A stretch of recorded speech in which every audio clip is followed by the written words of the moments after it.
Speaker 1.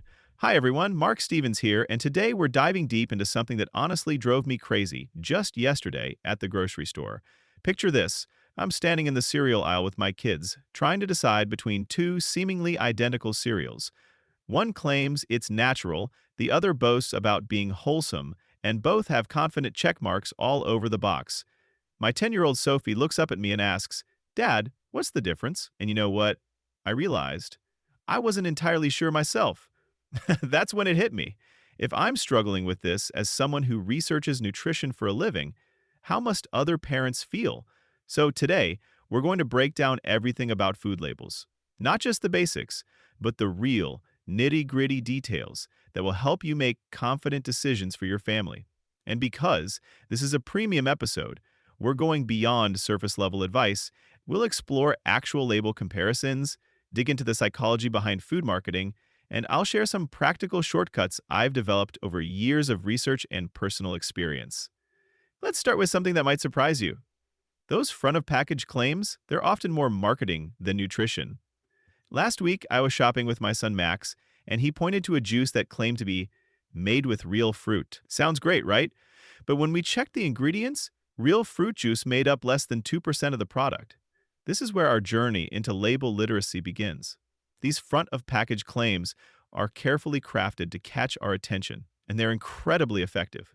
Terms like natural, wholesome, and made with real ingredients sound meaningful, but they often lack any standardized definition. Here's a real example from my shopping last month.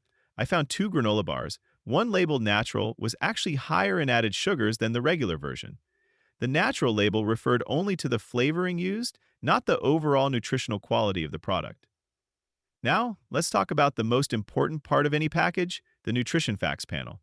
This recently got a major update, and the changes are actually pretty significant for families. The most noticeable difference is how serving sizes are now displayed, but there's much more to it than that. I remember when these changes first rolled out, I actually brought some old and new packages to my kids' school for a demonstration. The reactions from both parents and teachers were fascinating, especially when we compared how sugars are now listed. Let's dive into what I call the sugar detective portion of our label reading journey. This is where things get really interesting, and honestly, a bit eye-opening. Last month, I did an experiment with my daughter's soccer team. We looked at their favorite breakfast cereals and counted the different types of sugar listed in the ingredients. The kids were amazed to find some products had 4 or 5 different types of sugar hidden under various names. Here's what you need to know. The updated nutrition labels now distinguish between naturally occurring sugars and added sugars. This is huge for parents. Let me give you a practical example. When comparing two yogurts last week, both had 15 grams of total sugar, but one had 12 grams of added sugar, while the other only had 3 grams. The rest was naturally occurring lactose from the milk. Some common sugar aliases to watch for, and I keep a running list on my phone: dextrose, maltose, corn syrup solids, and my personal favorite, tongue twister, barley malt syrup. Manufacturing companies often use multiple types of sugar because ingredients are listed by weight.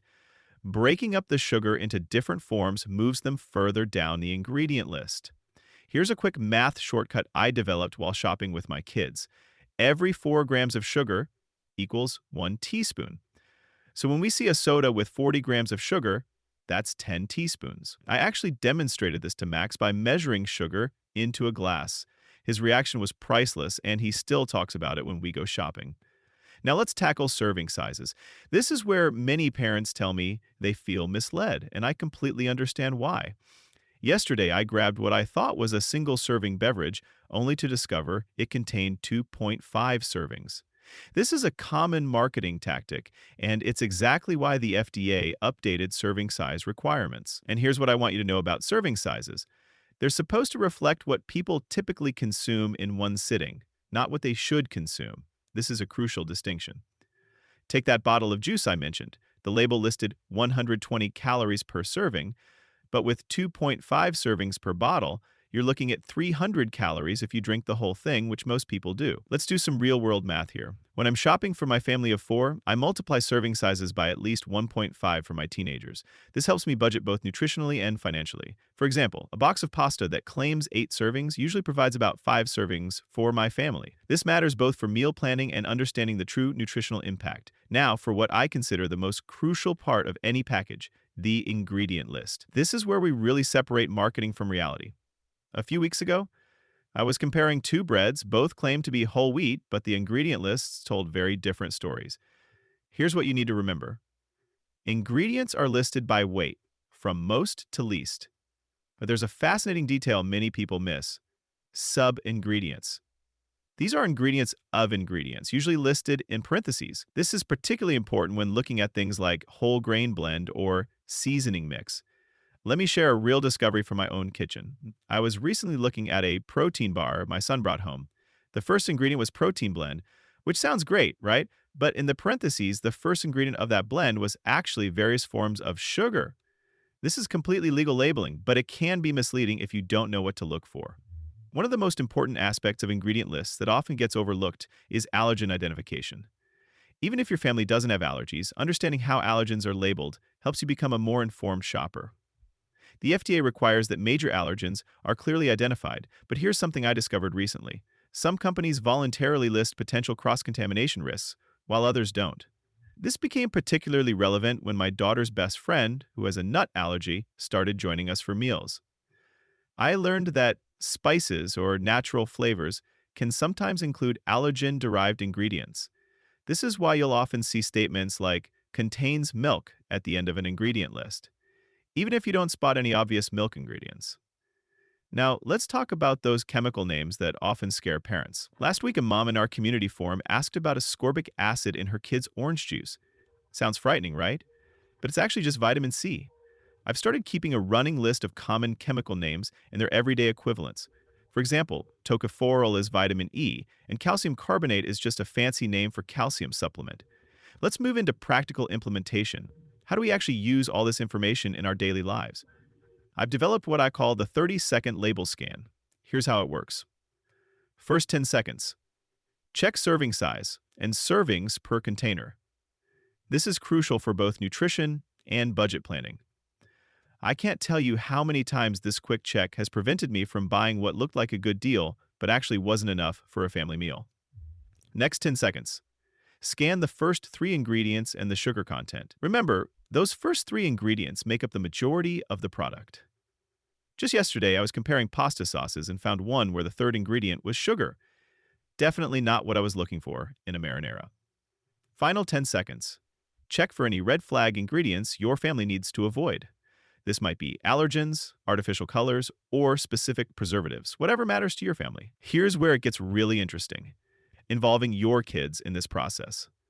My son Max has turned into quite the label detective. We started small, just having him look for one specific ingredient. Now he's teaching his younger sister about sugar content, using that teaspoon conversion we talked about earlier. I've found that different ages need different approaches. For younger kids, start with simple numbers, comparing protein amounts or finding fiber content. Older kids can handle more complex concepts like percentage of daily values.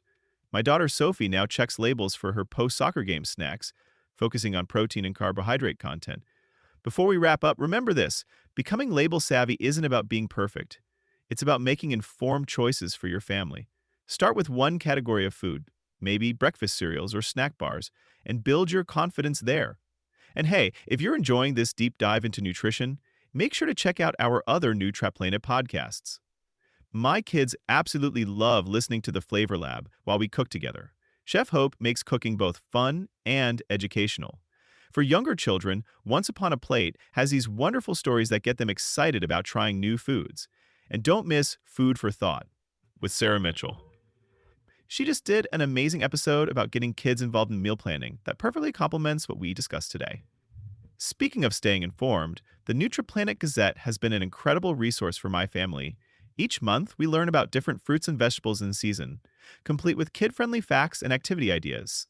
Last month's feature on carrots actually got my picky eater interested in trying them. You can subscribe through our website to get these insights delivered right to your inbox. Next week, we're diving into another crucial topic: understanding portion sizes versus serving sizes, and how to adapt them for different age groups. You won't want to miss it. Until then, keep those label questions coming in our premium forum, explore our other podcasts, and remember, knowledge is power, especially in the grocery aisles.